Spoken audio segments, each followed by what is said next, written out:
Don't be an anonymous investor. Join the stock market social media platform public.com. Invest any amount of money and share with friends and new friends. Discover new opportunities such as new companies and potential business partners and useful tools for beginners, and share your experience with friends on public.com. Link in the video description gets you $5 for being a Grid Network viewer. Use the referral code GridNet for your free $5 to invest and start investing and networking on public.com.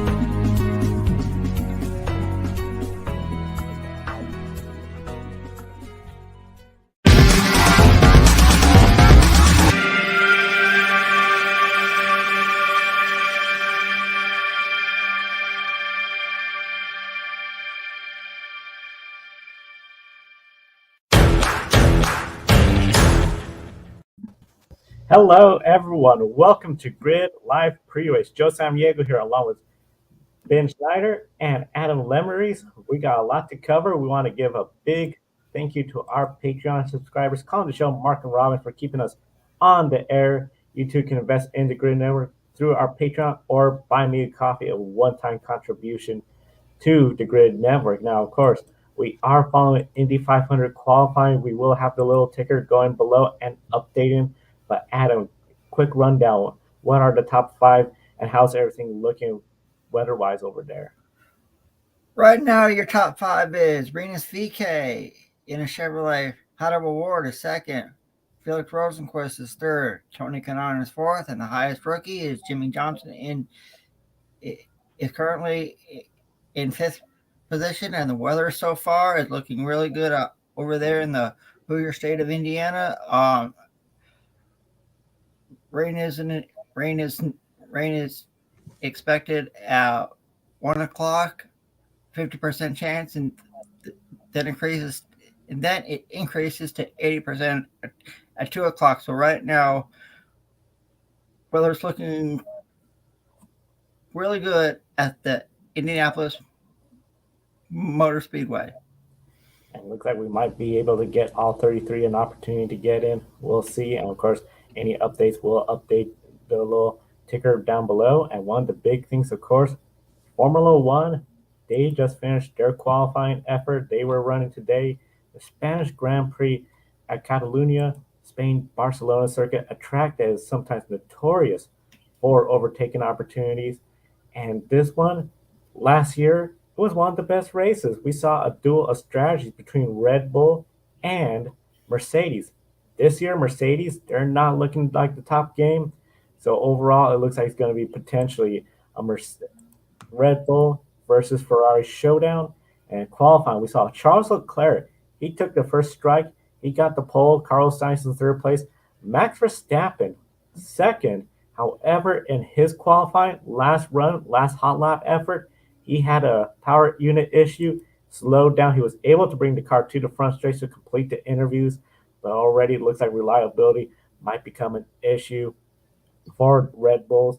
So, Adam, starting with you, how important is the start for this race, especially since we have Ferrari, Red Bull, second row, Ferrari, Red Bull? Tomorrow's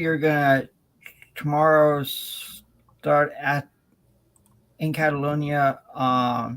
It is very important because it is very hard to pass there. If you get a good start tomorrow, especially inside the top two rows, I think you have a really good shot to win tomorrow. And I see either a Red Bull or a Ferrari winning. But this weekend, Mercedes has looked really, really strong. So I wouldn't count out either George Russell or Lewis Hamilton stealing the win away from either Red Bull or Ferrari team. If that happens, you're going to have to see a repeat of what Mercedes did in 2016. I think you're going to need some bad luck to fall on Ferrari or Red Bull for Mercedes to get up there and actually have a chance of winning the race. They have looked like they've taken a step forward with these upgrades. George Russell put in another great run in qualifying today, beating out Sergio Perez, so he's at least level with one of the Red Bulls right now. But I think it's still going to be Ferrari or Red Bull's day. I know Verstappen had a little bit of a reliability scare in qualifying, so that might be something that's coming back to haunt Red Bull. Maybe they need to still sort some things out on that end of things.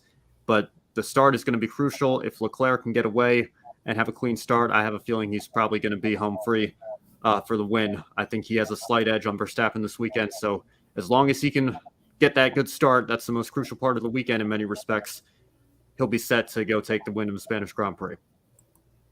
Yeah, it looks like if he could get a clean start, he'll be set to get that win. The big thing, of course, one story that has been developing is the story of what everyone's calling the Green Red Bulls. Aston Martin came out with upgrades that look very similar to Red Bull, especially the side pods and the vents along the Aston Martin cars. The FIA, they investigated looking at the reverse engineering and said no further action was needed, despite it looking very similar to what the Red Bull has already had. And teams were remembering that this is the same team a few years ago, when it was then Racing Point, had the, quote, pink Mercedes, unquote, that a lot of people saw. And of course, they even got a penalty over that. You have the same Lawrence Stroll, Lance Stroll. This time, Sergio Perez is 19. Now you got Sebastian Vettel, who, of course, we all know Vettel does look at all the other vehicles in his post-race inspections. Christian Horner, he has said they would investigate internally to ensure that no intellectual property was stolen, as several employees from Red Bull had switched over to Aston Martin during the off-season. One of the big things, when it came to the start of the weekend, it looked like they were going to be fast, the Aston Martins. That first free practice qualifying, Vettel was right there, but then we get to qualifying, the big point, and they fall flat. Neither one of them, Lance Stroll or Sebastian Vettel, making it out of Q1. Ben, is this something the FIA and F1 should address? And also, we've said that Aston Martin is sort of becoming a backmarker team. They are just struggling this year.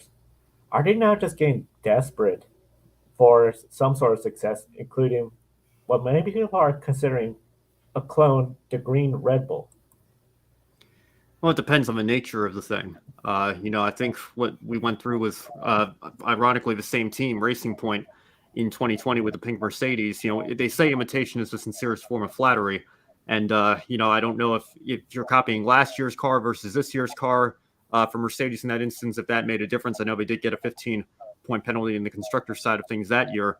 They also got a win with Sergio Perez at Secure at the end of the season. So, maybe it was worth it when you look at it like that. In the case of this instance here, I must admit, it's a shame we don't have Josh on the show today, because I think he's a little bit more qualified to answer the technical aspects of these questions here. I must admit, I haven't read the rules and regulations from cover to cover, so I can't say for sure. But just in principle, I think there's a difference between an engineer who used to work at Red Bull, now works with Aston Martin, and is taking some of that knowledge that they learned while working for Red Bull and trying to apply the same thing to a team that's a little bit lower on the grid, taking that knowledge and helping them lift the car up a little bit. I think that's very different than taking a look at the car that Red Bull have this year and trying to gain insider information and make a carbon copy of it.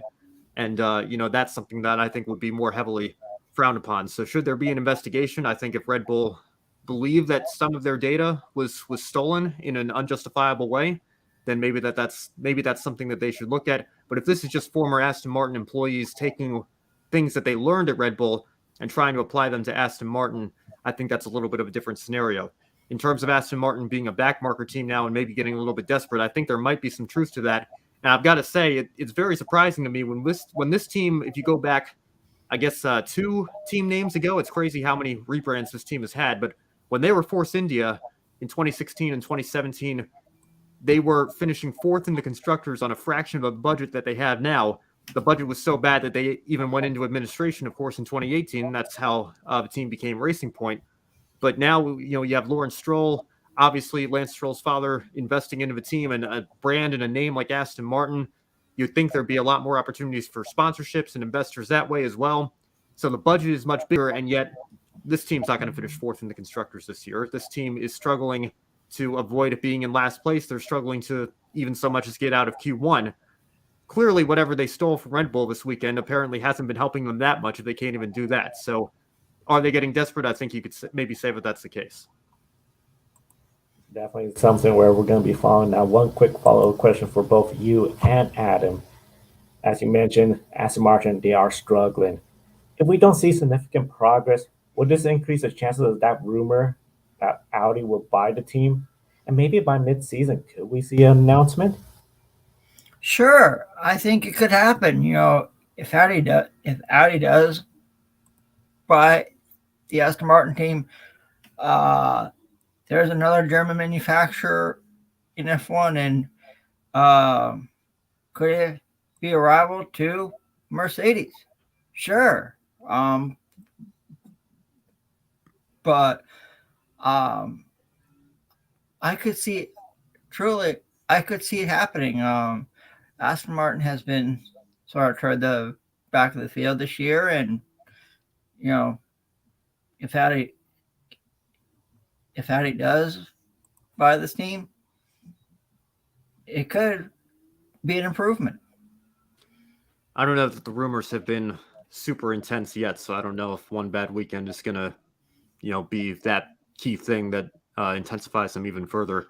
But it would be interesting. I know Audi have certainly expressed interest in making such an announcement, so we'll see if anything does come of that. But I don't know that we can point to this specific instance in particular as the catalyst for springboarding that announcement and speeding it up to make it happen in the middle of the season. I'm not convinced we need to go that far just yet. It'll be very interesting to see what happens with the rest of the season. Now, surprisingly, one team that is looking a lot better, Williams F1. Last time they got a race win was right here at Catalonia, Spain, with Pastor Maldonado.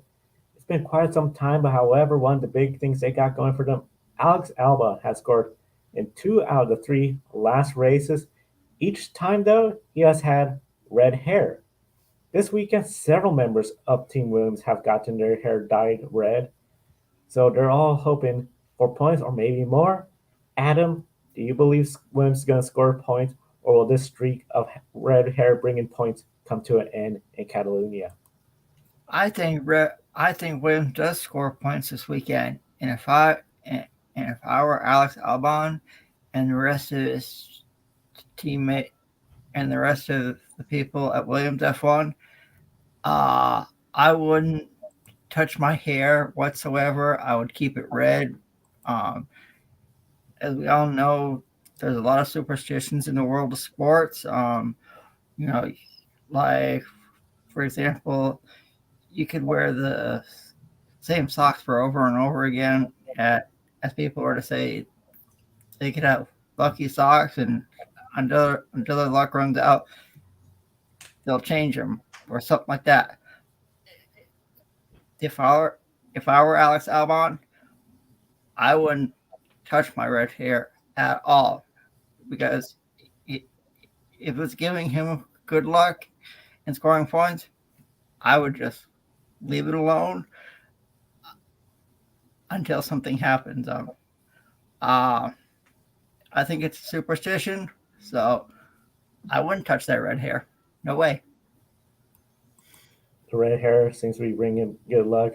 Now, of course, the red team, Ferrari, they're looking for a win. The last time Ferrari won here, 2013, with Fernando Alonso. Alonso failed to make out of Q1 today due to traffic. Lewis Hamilton, he's trying to make another big impact, extend his streak of getting 5 wins in a row here at Catalonia, Spain. This year, he is winless. He's been outperformed by George Russell, including today in qualifying. However, the Mercedes do look a little bit better, but still not on the same level as the Red Bull and Ferrari. Ben, does Mercedes have any shot again to win this weekend, or is this just all going to be Ferrari, Red Bull, as you mentioned, unless they have a massive crash or something up front? Yeah, if they go full Singapore 2017 and take out 3 of their 4 combined cars right at the start, then yes, Mercedes have a shot at winning this race. But if everything stays clean up front, if, like I said, Charles Leclerc gets the start that he needs, if Red Bull can sort out their reliability, which I know we saw a scare come back for Verstappen earlier today, but it hasn't happened in the race for a little while. I think it's going to be Ferrari or Red Bull's weekend, and I lean towards Ferrari in that scenario. I know I said on Twitter my pick a winner was Verstappen. I may have to change that after the pole lap that Leclerc put in. I think it's either going to be a Ferrari or a Red Bull that wins tomorrow in Spain.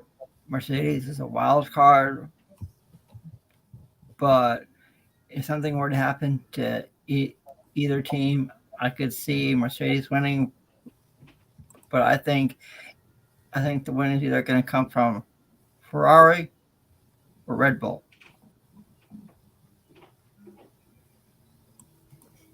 Yeah, it's going to be something to see what happens with the Ferrari Red Bulls up front if Mercedes has any shot at getting a win. And of course, the F1 race is going to be tomorrow at 9 a.m. Eastern, 6 a.m. Pacific.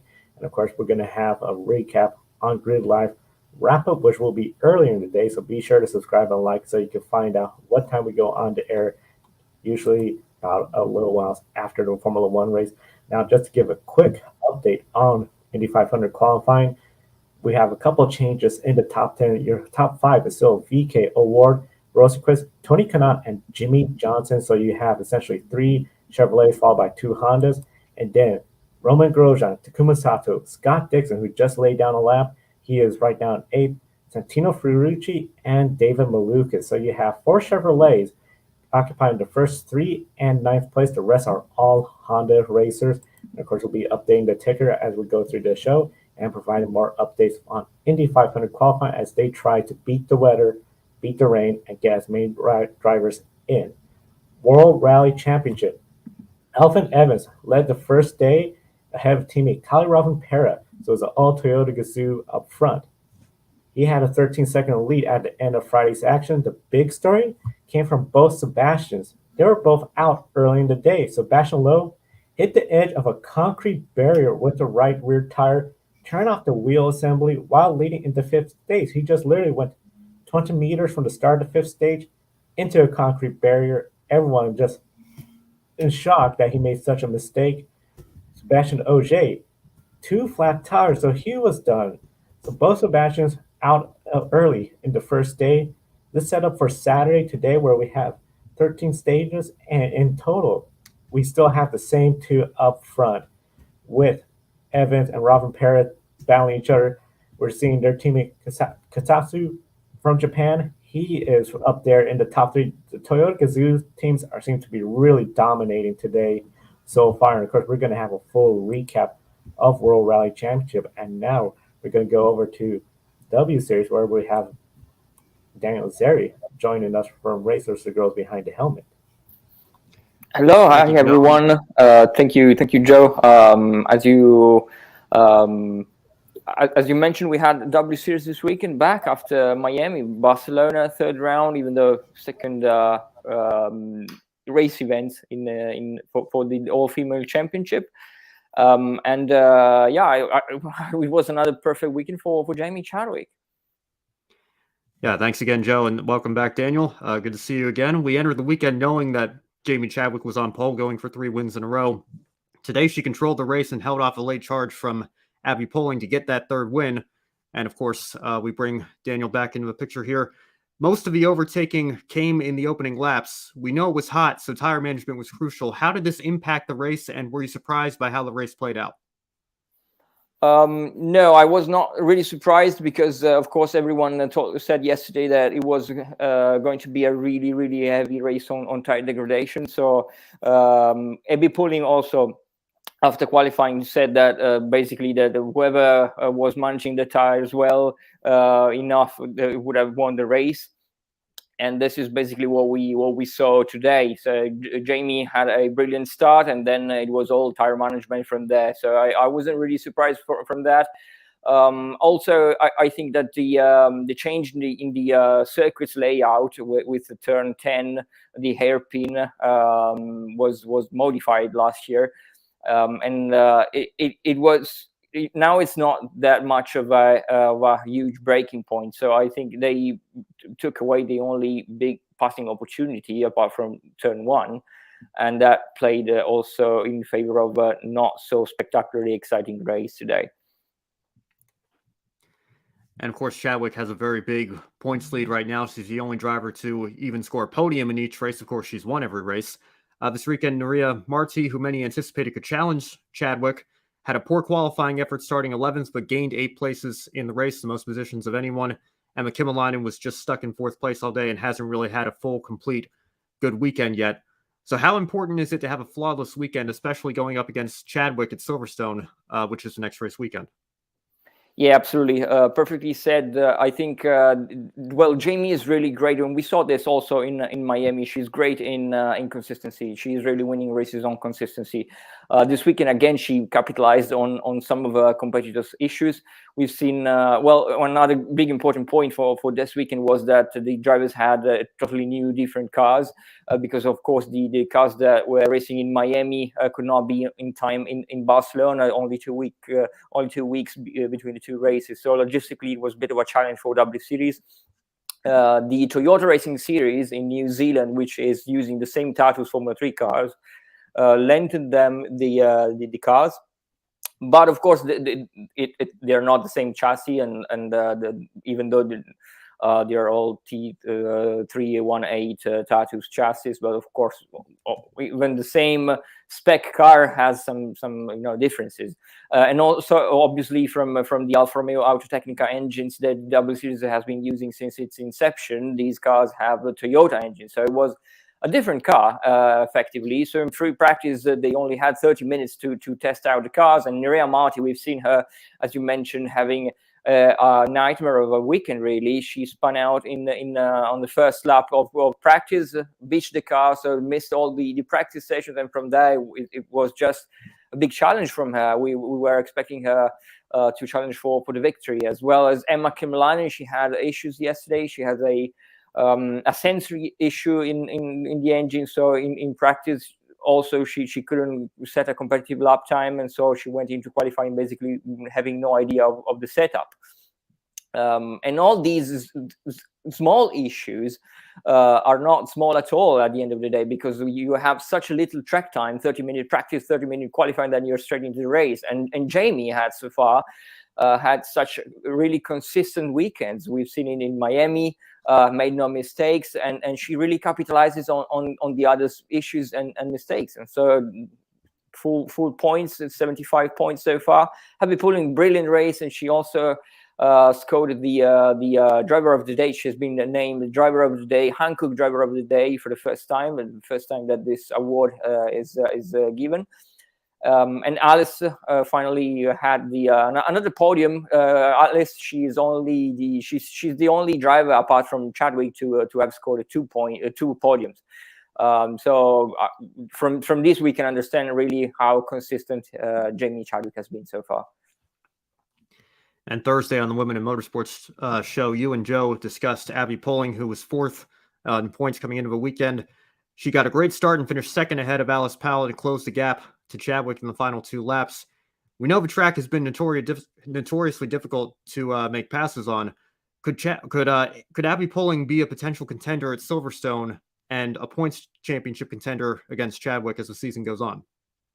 I do believe so, yes. Abby Pulling made her W Series debut last year in Silverstone, even when she was just a reserve driver. She was focusing on Formula 4 campaign in the UK, but then she was promoted to W Series in a reserve driver role. She made her debut in Silverstone, so she has already some good experience in the Formula 3 regional machinery at her home track. Last year, Alice Powell won the race in front of a full house of spectators at the British Grand Prix. So I think really it will be up between them. It was a British podium 1, 2, 3 this weekend in Barcelona, and in 1 month time, I think they will be again battling for the top positions, with Abby Pulling potentially being a winning contender. But we also have never underestimate Emma Kimmelainen, that have some technical issues this time, and Nuria Marti that will definitely try to bounce back after such a difficult home race in Barcelona. Yeah, if we can bring the point standings back up there again, Kimmelainen was, I think, a little bit further back than people have been anticipating, and obviously Pulling is the closest to Chadwick. So I think this is certainly Jamie Chadwick's championship to lose. We've been saying that multiple times here on this program. I think Joe is even still saying that she might even be able to sweep the season. You got to get 3 before you can get 10. So it's certainly been an impressive start to the year for Jamie Chadwick. And Daniel, as always, thanks for coming on the show and sharing your insight with us. Thank you very much. Have a great day. Thank you. Thank you, Daniel. And now we'll turn our attention to the Repco Supercar Series, where we have Adam Lemerise joining us today for the Supercars. And of course, race 1 of the weekend is all done. And one of the big things we saw with race 1, Cam Waters earned his first win of 2022. A lot of people have said this is overdue, Adam. He looked strong all late last season. Out the gate, nothing. Now he got the win, holding off Shane van Gisbergen, just about everyone's pick a winner choice. Last race weekend was May 1st, so we've been a long time away. Could the long break have allowed the teams to catch up to Red Bull AAA, or do you still see Shane van Gisbergen well ahead of the competition? Well, to give viewers a heads up, a lot of teams, they do testing at Winton Motor Raceway in Australia. So some teams it's kind of a home track advantage, and Cam Waters proved that his Ford Mustang is no fluke, and he held off points leader Shane van Gisbergen. This is not one of Shane's best tracks in the Repco Supercars Championship, but he has won here in the past. So Cam Waters gained the victory in race 1 here at Winton Motor Raceway. Was really happy. Ford really hasn't had much to show for this season since it's been SVG and the Holden Commodore running away with the Drivers' Championship and the Team Championship. So having Ford win has to give them some momentum going into races 2 and 3 later on tonight. And of course, race 2 and 3 later on tonight. It's going to be very exciting to see what happens. As for the points, though, doesn't look like we're going to see a whole lot of excitement when it comes to any changes, because Shane van Gisbergen has a massive 196-point lead. Of course, our viewers not familiar, 300 points per weekend. But in this race weekend, where you have 3 races, that means 100 points for each race win. So really, even if Shane van Gisbergen was to finish last place in both races, he will still maintain the points lead. So everyone really trying their best to play catch up. Adam, with race 2 and 3, we saw what Cam Waters did. Can we see essentially Cam Waters and Shane van Gisbergen contend for their wins in race 2 and 3? Or were there other drivers that showed potential in race 1 that you're going to be watching this upcoming evening? Well, one driver that I was looking that really surprised me was David Reynolds for Grove Racing.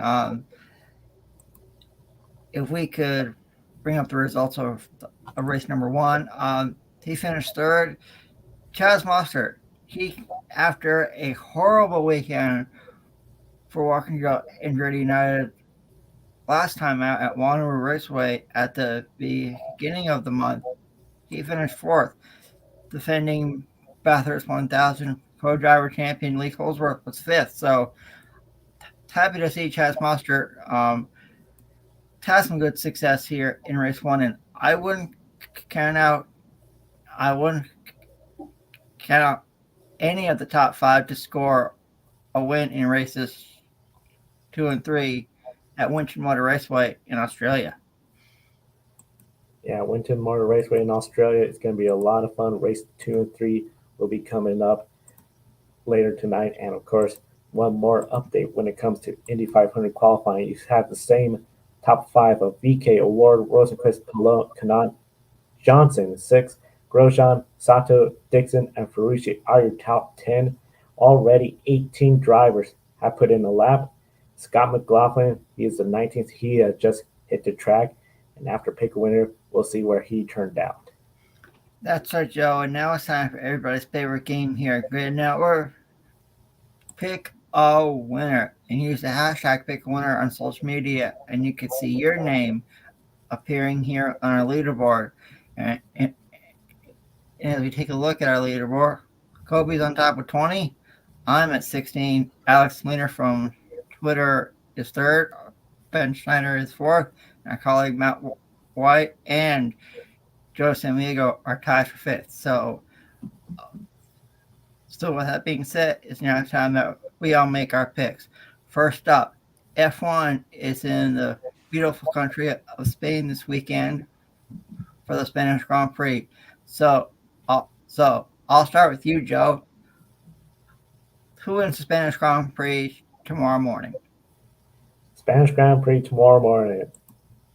My gut says goes Verstappen. So I'm going to do that. I'll go with Max Verstappen. The reliability issue this morning on qualifying might be a concern, but hopefully they get that fixed. But I'm going to go with Verstappen so that way I'm not second guessing myself. Verstappen is my pick. Well, I am going to second guess myself. I was thinking Verstappen coming into the weekend. I've seen the pole speed that Leclerc put up. I'm going to go with Leclerc and Ferrari. And usually when I do that, my first instinct ends up being the right one. So I guess that means Verstappen fans, your guys going to win this weekend. But in terms of my pick a winner, I can't bet against Charles Leclerc after what we saw this morning. I'm going to go with Leclerc. And I'm going to agree with you, Ben. I'm saying the prancing horse of Charles Leclerc gets it done, and he sits on the pole. So I think he will win easily in Catalonia. And now we switch over down under to Winton Motor Raceway in Australia, as Repco Supercars Championship has 2 more races there, races 2 and 3. So I'll start with you, Joe. Who wins? Oh boy. This one, I'm going to take what you said. I'm going to go with David Reynolds taking race 2. However, Shane van Gisbergen is going to find a way to victory lane in race 3. So those are my 2 picks, Reynolds and then Shane van Gisbergen. Well, as always, I will defer to our Supercars expert, Adam, on any fantasy advice for the Supercars series. But in terms of trying to gain some free points and pick a winner, it's all SVG all the time for me. I'm like Joe with Kyle Larson at the end of last year's NASCAR season. Just going to go with Shane van Gisbergen to win races 2 and 3.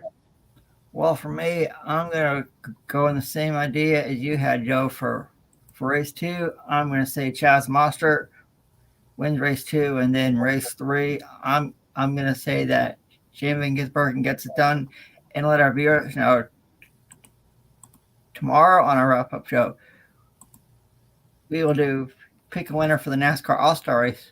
Qualifying is later on tonight at Texas Motor Speedway, and you can get all the action on Fox Sports 1. So could we see a Hendrick Motorsports Chevrolet sit on the pole?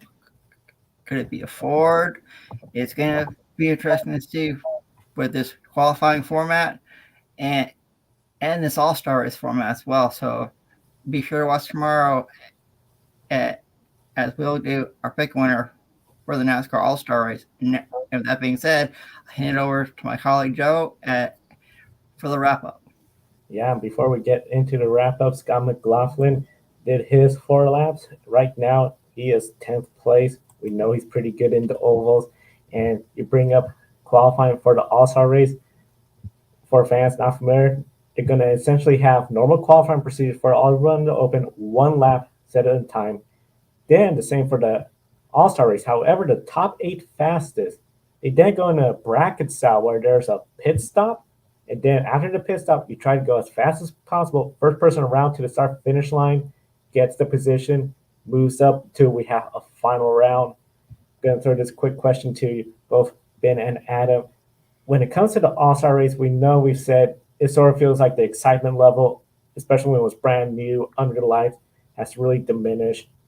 Now we know they're trying to do a lot of stuff for the fans there. Is this a kind of qualifying format where you include the pit crews in the side-by-side battle with the other team? Do you think this is something where, for a casual fan, they might tune in to qualifying tonight because it's like, oh, hey, this isn't just one at a time. There's some competition between the two, and it could get really exciting. I like this qualifying format. It gives more emphasis on the pit crew. because I think the pit crew could decide who starts first tomorrow. Who starts first tomorrow night in the All-Star race. And I'm really happy that they are including the pit crew this year, to determine the pole position. As a kid, I always enjoyed it because I thought it gave the teams a chance to shine and really emphasize that this is a team sport at the end of the day. If you don't have a good pit crew, it doesn't matter how fast a car you have, how good a driver you are, you're not going to be winning on a consistent basis. Sometimes the deficit is too much to overcome. So for the All-Star race, being an exhibition race, I thought it was nice they incorporate the pit crews and give them a chance to shine. And speaking of shining in the pits, we saw Kyle Busch's pit crew go under 9 seconds this past weekend. So teams are really starting to pick up the single lug nuts and get those speeds down into the single digits and even into the 8-second range. I wonder if we're going to see any of that during qualifying when these pit crews know that it could be the difference between pole position and starting at the back of the field. Big pressure, especially a 9-second pit stop versus a 12-second pit stop. Your driver can almost cruise to take that win and advance to the next round or to get the pole. So it's going to be very interesting qualifying later tonight for the All-Star race. And of course, tomorrow we'll preview the All-Star race, but we'll recap all the races going on from Formula One or Rally Championship and Supercars will be wrapping up.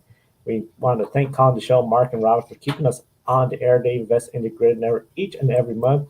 You can also invest through Buy Me a Coffee, a one-time contribution. You set the price, such as what Ed, Amber, and Zach had done for us here. We thank them so much. And of course, you can follow the Grid Network on social media. Plus, visit our website, gridranking.com, where we're going to start putting out some more written content. We put there some written content as well. News article about some of the controversy involving the governor of Texas waving the green flag for the All-Star race tomorrow. And of course, visit our sponsor, public.com. Public.com. You get $5 in free stock if you use the referral code GridNet. And that'll definitely be something where you would really enjoy with public.com, that you could use the platform to learn about how to invest in the stock market, make new friends, and not be in the dark in the stock market. Use the resourceful tools to learn about the stock market and go on public.com. We'll be on the air tomorrow following the F1 race, recapping everything. We want to thank everyone for joining us today. Thank Daniele Zeri for joining us for the W Series. For Adam Lemerise, Ben Schneider, I'm Joe Samaniego. We'll see you next time and enjoy the races. Don't be an anonymous investor. Join the stock market social media platform, public.com. Invest any amount of money and share with friends and new friends. Discover new opportunities, such as new companies and potential business partners, and useful tools for beginners, and share your experience with friends on public.com. Link in the video description gets you $5 for being a Grid Network viewer. Use the referral code GridNet for your free $5 to invest. Start investing and networking on public.com.